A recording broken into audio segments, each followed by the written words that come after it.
I'm making one of the most popular meze dishes, which is tzatziki. I would venture to say it's probably on every restaurant menu, in every Greek restaurant across the world. The first thing you have to do when making tzatziki is to grate the cucumber. Tzatziki is to Greek cuisine what raita is to Indian cuisine.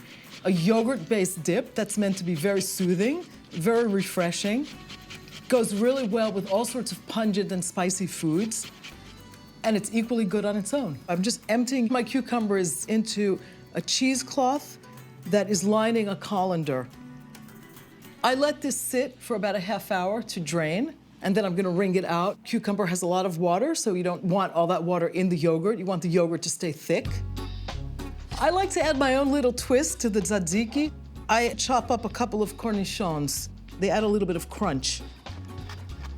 I'm just gonna add them to my Greek yogurt here. Looks like my cucumber is nice and wilted and ready to squeeze.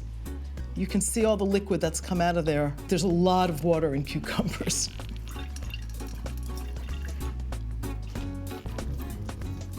So this is exactly where I want it to be. I'm gonna empty it into the yogurt and just break it apart a little bit. Just makes it easier to mix. The one thing you don't want to shy away from when you make tzatziki is chopped garlic. This is 3 cloves, a tiny bit of salt, a little bit of black pepper, chopped dill, extra virgin Greek olive oil, and that really is added to help give the tzatziki a slightly more velvety texture. And for a little bit of extra tang, red wine vinegar. And just mix it all together.